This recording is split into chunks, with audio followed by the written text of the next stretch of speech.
നമ്മൾ ക്വാണ്ടം കമ്പ്യൂട്ടിങ്ങിനെ കുറിച്ചാണ് സംസാരിക്കുന്നത്. ക്വാണ്ടം കമ്പ്യൂട്ടിങ്ങിനെ കുറിച്ച് നിങ്ങൾ കേട്ടിട്ടുണ്ടാകും. ഇത് നമ്മൾ സാധാരണ യൂസ് ചെയ്യുന്ന കമ്പ്യൂട്ടേഴ്സ് ഉണ്ടല്ലോ, ലാപ്ടോപ്പ് ആണെങ്കിൽ ഡെസ്ക്ടോപ്പ് ആണെങ്കിൽ അല്ലെങ്കിൽ ഈവൻ നിങ്ങൾ മൊബൈൽ ഫോണെങ്കിലും യൂസ് ചെയ്യുന്നത് കൺവെൻഷണൽ കമ്പ്യൂട്ടിംഗ് മെത്തേഡാണ്. അവിടെ നമ്മൾ യൂസ് ചെയ്യുന്നത് ബിറ്റ്സ് ആണ്. 0 1 എന്നുള്ള ബിറ്റ് വാല്യൂ ഉപയോഗിച്ചിട്ടാണ് അത് വർക്ക് ചെയ്യുക. ക്വാണ്ടം കമ്പ്യൂട്ടിങ്ങിൽ വരുമ്പോൾ അവിടെ യൂസ് ചെയ്യുന്നത് ക്യൂബിറ്റ്സ് ആണ്.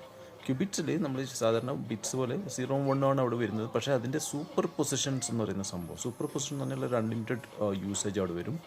അതിൽ 0 1 യൂസ് ആയിട്ട് വരുന്ന രീതിയിലാണ് അത് കോമ്പോസിഷൻ ചെയ്തിട്ടുള്ളത്. അപ്പോൾ സൂപ്പർ പൊസിഷൻ യൂസ് ചെയ്തിട്ട് അൺലിമിറ്റഡ് പോസിബിലിറ്റിയാണ് ഓഫർ ചെയ്യുന്നത്. അപ്പോൾ ക്വാണ്ടം കമ്പ്യൂട്ടിങ്ങിന് ഒരു സ്പെഷ്യൽ ആയിട്ടുള്ളൊരു ഹാർഡ്വെയർ സെറ്റാണ് ഉള്ളത്. നമ്മൾ നോർമൽ കമ്പ്യൂട്ടിങ്ങിൻ്റെ ഹാർഡ്വെയർ അല്ല അവിടെ യൂസ് ചെയ്യുന്നത്.